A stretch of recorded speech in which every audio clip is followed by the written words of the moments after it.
Bonjour à tous, dans cette vidéo je vais vous expliquer comment on va résoudre une équation du second degré dans l'ensemble des complexes.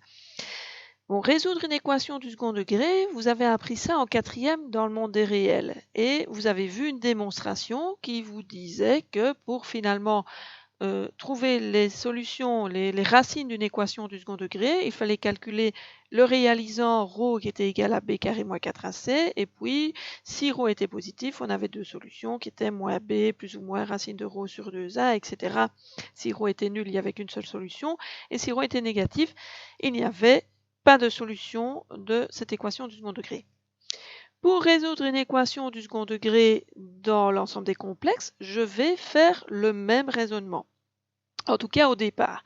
Donc j'ai une équation du second degré et comment a-t-on démontré en quatrième les formules concernant ρ et etc. Bien, on a transformé cette équation-là pour que l'inconnu qui était dans le monde réel, elle s'appelait x, ici elle s'appelle z, pour que l'inconnu n'apparaisse plus qu'une seule fois dans l'équation. Alors concrètement, comment est-ce qu'on fait ? D'abord, on divise toute l'équation, tous les termes de l'équation par a.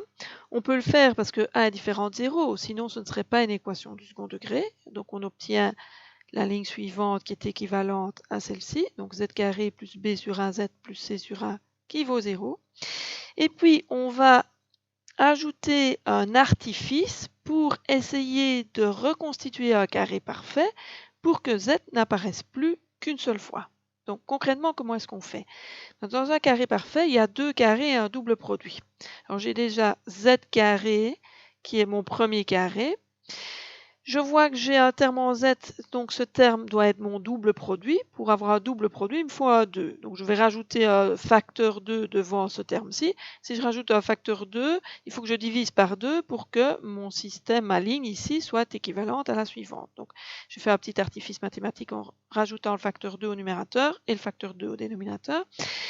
Comme ça, j'ai un double produit de z et de b sur 2a. Donc si je veux avoir un carré parfait, il faut que j'aie le carré de b plus 2a.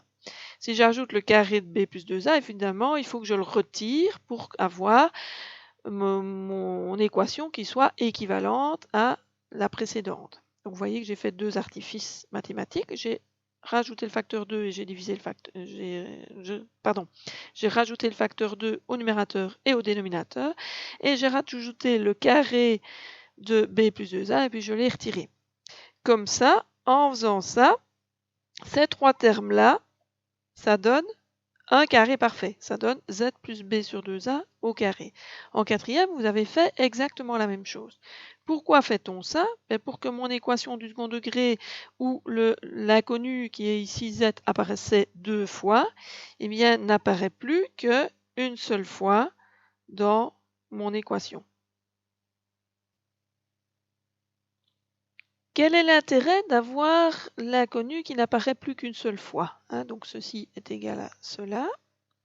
Si l'inconnu n'apparaît plus qu'une seule fois dans une équation, on peut isoler l'inconnu. Donc j'ai z plus b sur 2a qui vaut quoi ? Alors je n'ai pas parlé des termes qui étaient indépendants là ici, je les ai soustraits dans l'autre membre. Donc j'ai mon carré parfait qui est égal, si je mets ces deux termes-là à droite, donc si je les soustrais de l'autre côté, j'obtiens b carré sur 4a carré moins c sur 1. Et si je réduis au même dénominateur, j'obtiens b carré moins 4ac sur 4a carré. Tiens donc, que voit-on apparaître ici ? Le nombre que l'on appelle ρ.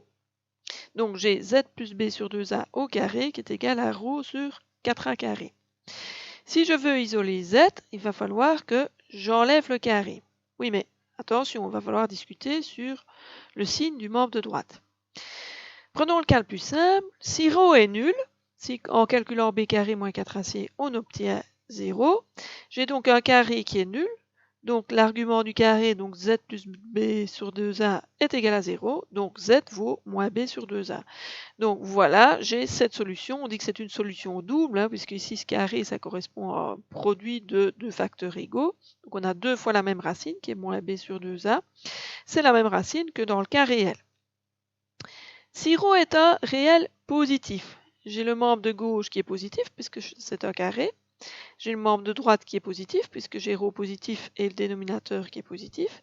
Je peux donc prendre la racine carrée dans chacun des membres de l'égalité que j'ai à gauche et à droite, et j'ai donc z plus b sur 2a, ce que j'ai écrit ici en bas, qui est égal à plus ou moins racine carrée du membre de droite, ça donne plus ou moins racine carrée de ρ sur 2a. J'ai donc z qui est égal à moins b plus ou moins racine de ρ sur 2a. Ce qui veut dire que dans le monde des complexes, si ρ est un réel, eh bien, rechercher les racines de l'équation, c'est exactement la même chose. Si ρ est un réel positif, les solutions seront moins b plus ou moins racine carrée de ρ sur 2a. Voilà les spécificités de l'ensemble des complexes. Si ρ est un réel négatif, j'ai donc ici un nombre positif à gauche et à droite j'ai un nombre négatif.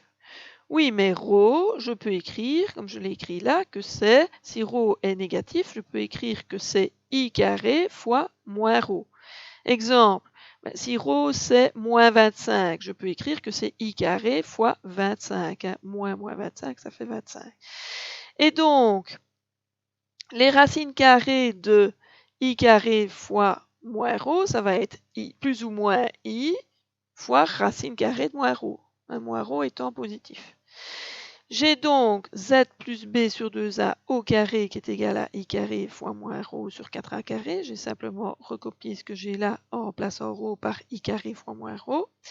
Donc z plus b sur 2a, c'est plus ou moins i racine carrée positive de moins ρ sur 2a. Et donc, je vois que les solutions de mon équation du second degré, quand ρ est un réel négatif, ça va être moins b plus ou moins i racine de moins ρ sur 2a. Dernier cas, si ρ est un nombre complexe, on va chercher ses racines carrées complexes. C'est ce qu'on a appris à faire dans la vidéo précédente. On va trouver Z1 et Z2. Et donc, les solutions de l'équation du second degré, ce sera simplement moins b plus la première racine carrée qu'on aura trouvée sur 2a. Et la deuxième solution, ce sera moins b plus la deuxième racine qu'on aura trouvée, deuxième racine carrée complexe, sur 2a. Donc concrètement, si on admet évidemment dans le cas où ρ est nul qu'on a une solution double à deux fois la même, on a toujours deux solutions d'une équation du second degré quand on est dans le plan complexe. C'est ce que j'ai indiqué ici. On va voir deux exemples concrets dans la prochaine vidéo.